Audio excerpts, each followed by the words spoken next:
What's up, guys? How you guys doing? How you doing, YouTube? How you doing, chat? Pleasure to see you guys. I'm gonna be doing my SWC group stages predictions into all my predictions later down the road. So here we'll start. So this is the Titans versus the Ravens. Let me see the Ravens squad. So it'll be Adapting's team versus. Wait. Okay. I see. Wait, call it for SWC. So wait, winner match 1, winner match 3. Go into winners bracket. Losers go bottom. Then you have to win out, and then loser plays this. Once you win here, you qualify. Okay. So the Ravens. Okay, so it's gonna be Adapting's team versus the Titans, which is now Sino, Jungle, Stewart, ADC, Solo or Troll Solo, Paul, Aurora. So I haven't really seen the Titans play with Sino. I'm not sure if they look better. All I know is that synergy takes a lot of time to build, and with Sino and Paul haven't played in a long time together or at all, I can see some problems there. Also, Aurora does shot call, but it isn't like let's do this, I'm gonna do this, we're gonna do this. It's more like he bounces. I don't think he's like a genetics or PBM type of shot caller. So that makes the transition of a new player harder, right? Because if you're a bounce type of shot caller, you need chemistry. And with Sino being newer, even though Sino and Aurora do have chemistry from years ago, I could see it. He played with Moswell, which is a different type of mid than Paul. And I think Paul kind of fits a similar role in that aspect in his play style. Because I've had the opportunity to play with both mids. So I could see them being very, very similar. They're these backline mages, Zeus to Tiamat, with very, distinctive god pools. So I'm going to have to give the Titans this dub because they're obviously getting better practice. I think that's what's going to come down to a lot of it. They have better practice. So the Ravens, I'm not sure who they're practicing versus. Also, they're probably practicing versus EU teams because of ping difference. So I think Titans take this, so they'll be here. Then Highlands drop here. Then I think it's Valkyries versus Hounds. We've seen this 5 times this year? 4 times this year? Usually the Valkyries look... Sometimes, I think the Hounds beat them once. The Valkyries beat them the other time, if I'm not mistaken. I'm not recalling perfectly. But I think the Valkyries are probably going to end up beating the Hounds. But I think this one is literally up for grabs. I think this one's up for grabs completely. But I would bet, since I have to bet, I'm going to bet on Valkyries. So I think Valkyries come up here. Then they're playing Titans. I think Titans then wins this game versus Valkyries, and then they qualify.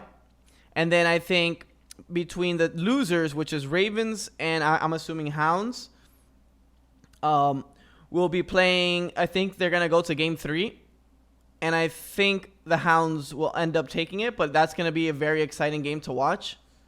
So I'm not sure what's gonna happen here, but if I have to bet, I'm gonna think it's hard to bet. I think it's a jungler based game, right? Adapting versus Oath. We'll see what happens. I don't really know Adapting's team, so it's really hard for me to say. But I'm going to go with the Hounds. The Hounds, take this spot. And then they play versus the Valkyries again. And then I think the Valkyries lose this time. Let's make it interesting. I think the Hounds beat them the second time, only because the Valkyries lost versus the Titans. So they're gonna be coming off a loss. They're gonna be coming off a win. The Hounds and Valks play again, and then I think the Hounds take it. And we're gonna see maybe the first time an SEC team qualifies for SWC or third. I don't remember. So that is my predictions for this round. All right, now we're gonna go to the other. All right, now this is Oni Warriors versus the Storm. I think Oni Warriors wins this. I've been able to play versus Storm. I think they have potential for sure. but I think Onis are just more polished and have more and better, way better practice. So I'm gonna have to go beating, yeah, that set pretty hard. They're gonna be winner a match. Then Storm drops. Then it's gonna be Scarabs versus Hex Mambo. Let me see Hex. What's their team again? Zeros. So it's the same squad. Is Trixtank coming? Does anybody know if Trixtank's coming, or they're using a sub?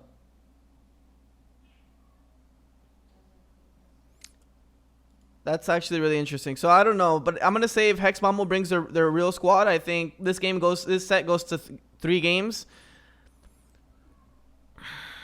Let me see the Scarab squad again. Scary D, Sam, Metroid, Snoopy. Yeah, no, I have to give it to Hex.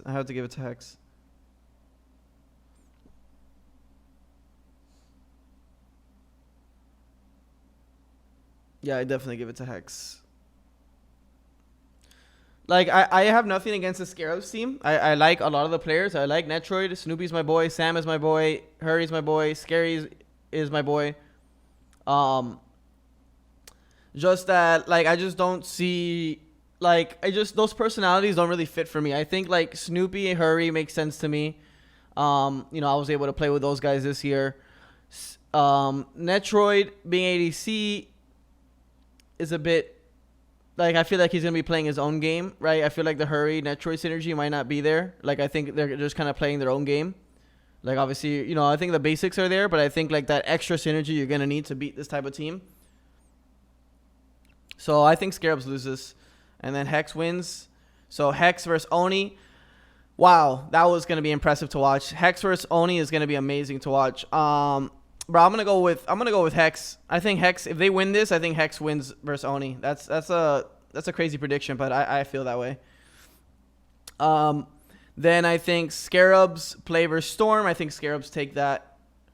And I think Storm is out, even though I have a lot of friends on Storm. Feel bad saying that, but. And then it will be Oni qualifies, right? I'm sorry. Hex beats Oni. They qualify. Then Oni versus Solar Scarabs. Oni wins that. Oni and Hex qualify. Wow, that's some crazy predictions, but that's what I feel. That's what I honestly feel. Why don't they all go to losers brackets with the other group? There is a losers bracket. This is a losers bracket right here.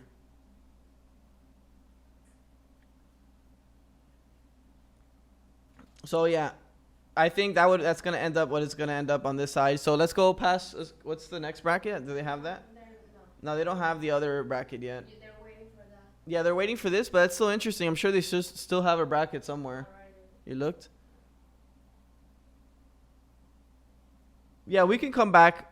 And once these games are done, we can settle in those teams and then re-predict for SWC. Where's Valks? I already went over it.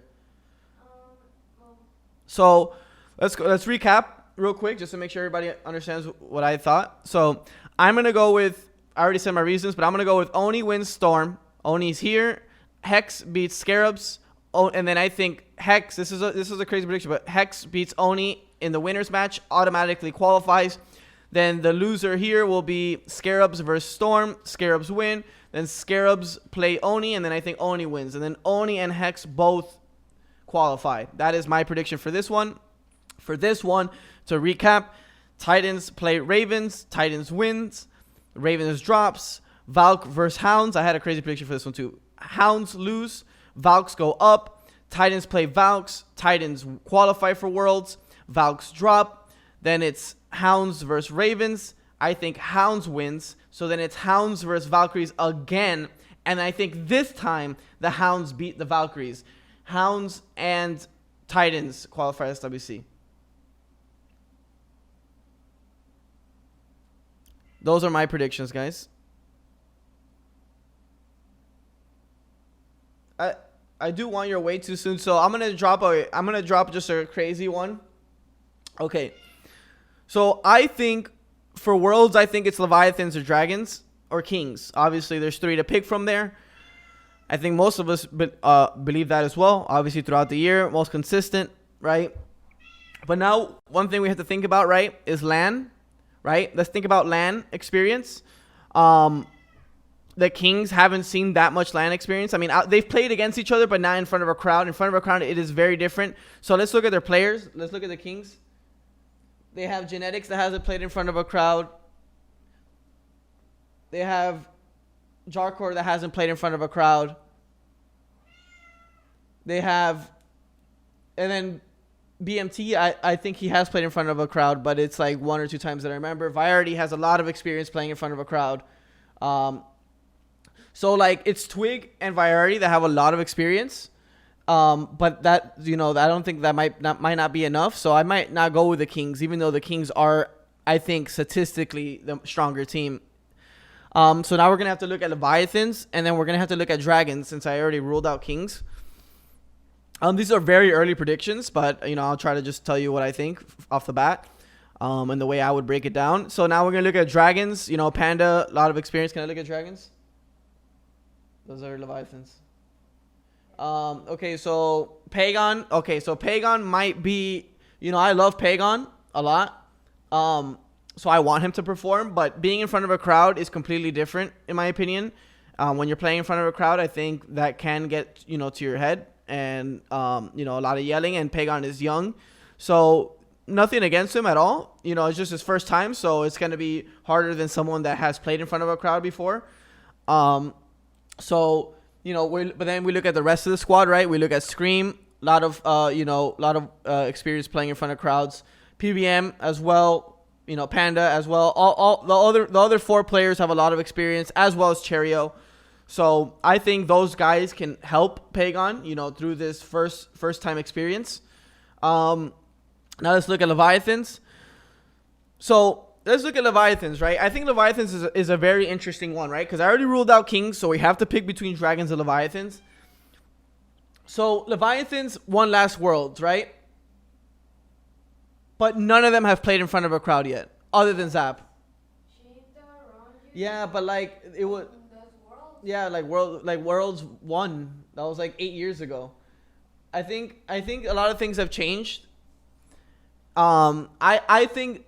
So the question is can Zap keep mental heads? No, Ronnie and Shinto, they have, but it was like in Lich like 10 years ago, and they got first rounded. They lost. They beat the ALGS team, I think, the weekend team, and then they lost. But the weekend team wasn't that strong at the time. So and then like I'm not saying like I'm just trying to I'm giving you an early prediction. So like what I have to like work with is very little information. But so my question to Leviathans is can Zap keep this team level-headed in a losing situation, right? Because in my opinion, like I love Shinto, right? But I know Shinto. I wouldn't say he's an emotional player, but it just gets you. You take an L on the world stage, you have to think about like, okay, like how do I, what do I do? But I think they should be fine. Like the more I think about it, I think they should be fine to recoup. They have Oxy as well too. I think he's, in my opinion, one of the best coaches in Smite. Very underrated. Because I think coaches are trash in Smite. I'm gonna be honest. I think there's like 4 coaches that are actually do something. I think coaches in Smite have always been ass. I think there's been like 5 or 6 respectable coaches. So I have to pick between Jade Dragons and Leviathans, and it's gonna be very hard for me. Woo. Damn, bro. I have so many friends on both sides. It's just so fucking hard to pick. But I'm gonna have to go with the Dragons, I think. They need a ring. Those guys need a ring.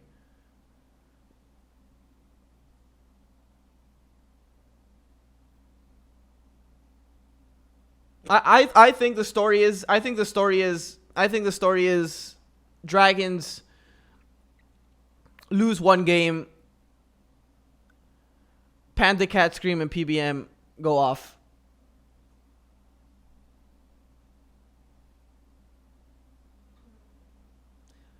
I think like the squad, like the core squad does good, and I think Pagon just follows on and starts doing crazy things later down the tournament. I think that's I think that's my take. I think Dragons take it all. They will lose some games on the way there, but their drive to win will overtake all. That was my take.